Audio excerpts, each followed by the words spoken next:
নমস্কার বন্ধুরা, welcome to my YouTube channel. তো তোমরা আশা করি সবাই শুনেছো এই WBHRB স্টাফ নার্স গ্রেড 2 এর রিক্রুটমেন্ট খুব তাড়াতাড়ি আসতে চলেছে। তো তোমরা প্রিপারেশন শুরু করে দাও। আমি কিভাবে প্রিপারেশন নেবে সেই ভিডিও দিয়ে দিয়েছি। এবার আস্তে আস্তে 5 ইয়ার্স যে কোশ্চেন বা ইন্টারভিউর যে কোশ্চেন প্রত্যেক বছরে ধরা হয় সেই সব বিষয়ে আস্তে আস্তে ভিডিও দিতে থাকবো। তোমরা সেই ভিডিওগুলি ফলো করতে থাকো। তো আজ কথা বলবো ইন্টারভিউ বিষয়ে। তোমরা যে এই WBHRB স্টাফ নার্স রিক্রুটমেন্টের জন্য যে ইন্টারভিউ দিতে যাবে, ফর্ম ফিল আপ করার পরে যার যেদিন ডেট পড়বে সেই ডেট অনুযায়ী তাদেরকে ইন্টারভিউ দিতে যেতে হবে। তো ইন্টারভিউ তোমরা কিভাবে দেবে, এই ইন্টারভিউর ওপরে যে তোমাদের 15 মার্কস থাকছে সেই মার্কসটা তোমরা কিভাবে পাবে, সেই মার্কসটা তোমাদেরকে ধরে রাখতে হলে তোমাদেরকে ভালোভাবে প্রিপারেশন নিতে হবে এবং তোমরা পড়াশুনো শুরু করে দাও। পড়াশুনো শুরু না করলে তোমরা ইন্টারভিউ মার্কসটা তুলতে পারবে না। আর বিশেষ করে চাকরিটা পাওয়ার জন্য ইন্টারভিউ মার্কসটাই কিন্তু সব থেকে বেশি ইম্পর্টেন্ট। তো তোমরা ইন্টারভিউর ওপর খুব ভালোভাবে জোর দাও। তোমাদের একাডেমিক স্কোর সেটা তো তোমরা চাইলেও আর বাড়াতে পারবে না, যেটা হয়ে গেছে সেটা তো ওটাই থাকবে, তোমরা কোনোভাবে সেটা আর বাড়াতে পারবে না। তো তোমরা তোমাদের কাট অফটাকে বাড়াতে পারো এই ইন্টারভিউ মার্কসের উপর। তোমরা ইন্টারভিউর উপর ভালোভাবে জোর দাও। তো আজ আমি বলবো ইম্পর্টেন্ট কিছু কথা ইন্টারভিউ সম্পর্কে। তোমাদের সাকসেসটাকে অ্যাচিভ করার জন্য কিছু বেসিক রুলস তোমাদেরকে ফলো করতে হবে, যেটা আমি আমার এক্সপিরিয়েন্স থেকে বলছি। আমি যেটা ফলো করেছিলাম আমি তোমাদেরকে সেটাই বলছি, তোমরাও সেইভাবে চলো, দেখবে তোমরা সাকসেসে পৌঁছাবেই। এই ইন্টারভিউর বেসিক কিছু রুলস যদি তোমরা ঠিকঠাকভাবে ফলো করো না, তো তোমরা দেখবে তোমরা ইন্টারভিউতে খুব ভালো একটা মার্কস পেয়েছো। তো তোমাদের ইন্টারভিউ মার্কসটাতে যেহেতু খুবই ইম্পর্ট্যান্ট তোমাদের কাট অফটাকে বাড়ানোর জন্য, সেহেতু তোমাদেরকে এই ইন্টারভিউ দিতে গিয়ে তোমাদেরকে এই জিনিসগুলো খুব ভালোভাবে খেয়াল রাখতে হবে। তো আমি আমার পরিচয় দিয়ে নিই। আমি পাপিয়া হাজারি, আমি একজন রেজিস্টার্ড নার্স। আমি WBHRB থেকে ফর্ম ফিল আপ করেছিলাম, আমি সিলেক্টেডও হয়েছিলাম। আমি এখন স্টাফ নার্স গ্রেড 2 এর একজন রেজিস্টার্ড নার্স। আমার র্যাঙ্ক হয়েছিল 480। তো তোমরাও যদি এরকম সাকসেস পেতে চাও তো আমার সাথে থাকো। ভিডিওগুলি দেখে যদি তোমাদের মনে হয় যে তোমাদের উপকারে আসবে তাহলে অবশ্যই চ্যানেলটিকে সাবস্ক্রাইব করে রেখো এবং পাশের যে বেল আইকন আছে সেই বেল আইকন প্রেস করে সবার আগে ভিডিওটিকে তুমি চ্যানেলটিকে বেল আইকন প্রেস করে রাখো এবং চ্যানেলটিকে সাবস্ক্রাইব করে রাখো। আর যদি ভিডিওটি ভালো লাগে তবে অবশ্যই একটি লাইক করে দিও আর বন্ধুদের মধ্যে শেয়ার করে দিও, তাহলে তারাও উপকারটি পাবে।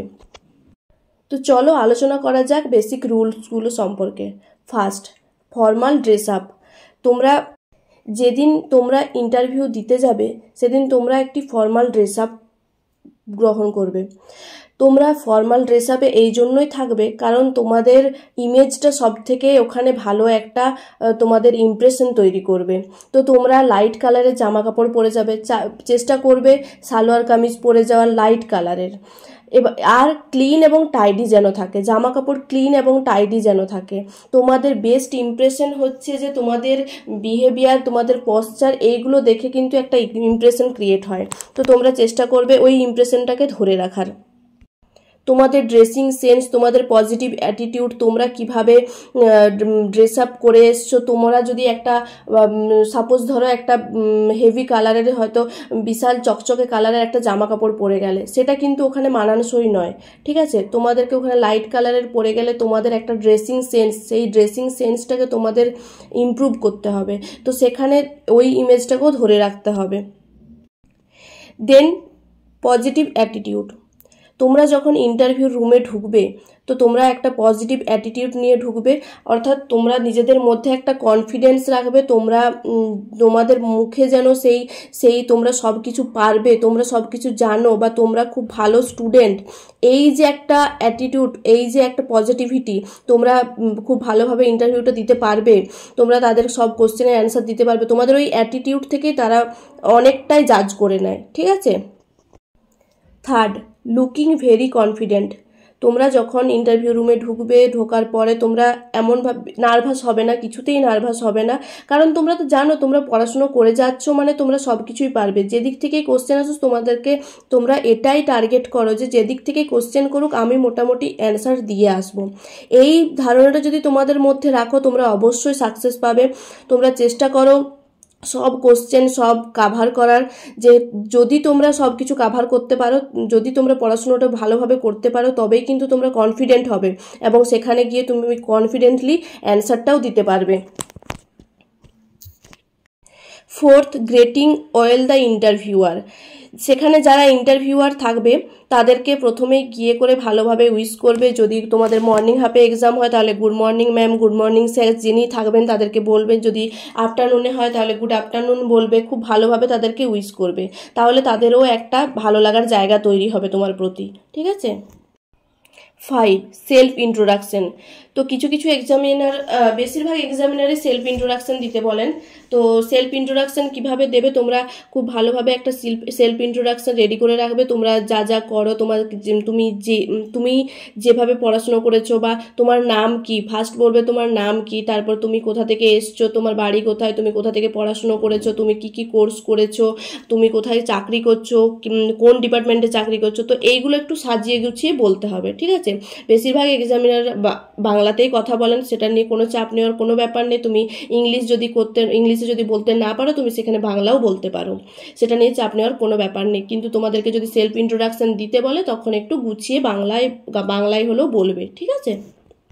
6, নো আর্গুমেন্ট। কোনো রকম আর্গুমেন্টে যাবে না। তোমাকে ধরো কোনো এক্সামিনার বা ইন্টারভিউয়ার কোশ্চেন ধরেছে, তো তুমি তারা হয়তো এক ধরনের উত্তর বলছে বা তুমি এক ধরনের উত্তর বলেছো, সেটা নিয়ে তর্ক বিতর্কের একটা জায়গা, ওই জায়গাটাকে একদমই তৈরি হতে দেবে না। তারা একটা কোশ্চেন করেছে, তুমি যদি জানো তাহলে তবেই বলবে, যদি কনফিডেন্ট থাকো তবেই বলবে, আদারওয়াইজ তুমি কিন্তু সেখানে কোনো তর্ক বিতর্কর দিকে যাবে না। কারণ তর্ক বিতর্কের দিকে যদি তুমি যাও তাহলে কিন্তু ব্যাপারটা আরও খারাপ হবে। এটা কিন্তু তুমি কিন্তু রিটেন এক্সাম দিচ্ছ না, তুমি যেহেতু ইন্টারভিউর ওপরে তোমার নাম্বার বেস করছে, তাহলে তোমাদেরকে ইন্টারভিউতে কোনো রকম কোনো সিন ক্রিয়েট করা চলবে না। তোমরা যতটুকু জানো ততটুকুই বলবে, বেশি এদিক ওদিক করার কোনো প্রয়োজন নেই। 7, টু দ্য পয়েন্ট অ্যান্সার। ধরো এক্সামিনার তোমাকে যে কোশ্চেনটি জিজ্ঞাসা করেছে, তোমাকে ধরো একটি ভ্যাকসিন নিয়ে জিজ্ঞাসা করেছে, তো ওই ভ্যাকসিনটা নিয়ে তুমি যা জানো তুমি সেটুকুই বলবে। এবার ধরো তোমাকে জিজ্ঞাসা করলো ওই ভ্যাকসিনটার রুট কি বা কতটা ডোজে দেওয়া হয়, এই সবগুলো তুমি বলতে পারো, সেটা কোনো অসুবিধা নেই। কিন্তু তার বাইরে অন্য কোনো কিছু বলা যাবে না। তোমাকে যে কোশ্চেনটা স্পেসিফিক যে কোশ্চেনটা করবে, তোমাকে চেষ্টা করতে হবে সেই পয়েন্টে অ্যান্সার দেওয়ার, ঠিক আছে। 8, ট্রাই অ্যাটেম্প অল কোশ্চেন। তুমি চেষ্টা করবে এক্সামিনার যা যা কোশ্চেন ধরছে অ্যান্সার দেওয়ার, তবে হাজিবাজি বকা চলবে না। তুমি চেষ্টা করবে যেটুকু জানো, ধরো একটা কোশ্চেন জিজ্ঞাসা করেছে, তুমি সেটা সম্পর্কে বিশাল কিছু জানো না, কিন্তু তুমি একটু তো জানো, সেটা তুমি যদি সেটা নিয়ে কনফিডেন্ট হয় তবেই বলবে। তবে চেষ্টা করবে বেশিরভাগ কোশ্চেনকে অ্যাটেম্প করার, কারণ অ্যাটেম্প করলেই তো কিছুটা মার্কস তোমরা ক্যারি করতে পারবে। 9, গুড বিহেভিয়ার। তো তোমরা প্রথমেই তোমাদেরকে বলেছি যে একটা গুড অ্যাটিটিউড দরকার, ভেরি কনফিডেন্ট থাকা দরকার। এবার হচ্ছে যে বিহেভিয়ার, তুমি তার সাথে কীরকম ব্যবহার করছো, তুমি তার কথাতে কীরকমভাবে অ্যান্সার দিচ্ছ, কীরকমভাবে সাড়া দিচ্ছ, তোমার ইমপ্রেশন কিভাবে তুমি ক্রিয়েট করেছো, সেইটার ওপরেও কিন্তু তোমার একটা নাম্বার ডিজার্ভ করবে, ঠিক আছে। তুমি যদি তাদের সাথে ওয়েল বিহেভিয়ার করো, ভালো ব্যবহার করো, সেটা কিন্তু তাদের নাম্বারের ক্ষেত্রে তোমাকে যে নাম্বারটা বসাবে সেই দিক দিয়েও কিন্তু তাদের একটা ইচ্ছে জেগে উঠবে। তো তোমরা অবশ্যই ভালো ব্যবহার করবে, তাদের সাথে ভালো ওয়েল ব্যবহার করবে, নম্রভাবে কথা বলবে, কোনো রকম কোনো আর্গুমেন্টে যাবে না, ঠিক আছে। এবং লাস্ট হচ্ছে যে গিভিং থ্যাংক ইউ। তোমরা যখন ইন্টারভিউ শেষ হবে হুট করে উঠে চলে আসবে না, ঠিক আছে। ইন্টারভিউ শেষ হয়, যখন মনে হলো যে তোমার ইন্টারভিউ শেষ হয়েছে, তোমাকে যখন তারা আসতে বলবে তখন অবশ্যই চেয়ার থেকে যখন উঠে আসবে বা রুম থেকে যখন বেরিয়ে আসবে, তাদের সবাইকে অবশ্যই থ্যাংক ইউ বলে আসবে। এটা খুবই গুরুত্বপূর্ণ। তুমি যদি হুট করে বেরিয়ে চলে আসো, তাদের কিন্তু খুবই একটা অপমানের ব্যাপার তাদের কাছে, বা তাদের খারাপ লাগার ব্যাপার সেখানে, ঠিক আছে। তো তোমার লাগার ব্যাপার সেখানে, ঠিক আছে। তো সেটাতেও কিন্তু তোমার মার্কস ডিপেন্ড করতে পারে। তো তোমরা অবশ্যই যখন ভেতরে ঢুকছো তখন উইশ করবে, যখন বেরিয়ে আসছো তখন থ্যাংক ইউ জানিয়ে আসবে। তোমাদের ব্যবহার ঠিক রাখবে, তোমাদের অ্যাটিটিউড ঠিক রাখবে, তোমাদের কনফিডেন্স নিজেদের মধ্যে ঠিক রাখবে। তো আর হচ্ছে টু দি পয়েন্টে অ্যান্সার দেওয়ার চেষ্টা করবে। তো যদি তোমরা এইগুলো ঠিকঠাক রাখতে পারো এবং অ্যান্সারগুলো ঠিকঠাকভাবে দিয়ে আসতে পারো, যে কোনো কোশ্চেন তোমরা যদি অ্যাটেম্প করতে পারো তাহলে কিন্তু তোমাদের সাকসেস কেউ আটকাতে পারবে না, তোমরা অবশ্যই সাকসেস পাবে। আশা করি সবার ভিডিওটি ভালো লেগেছে।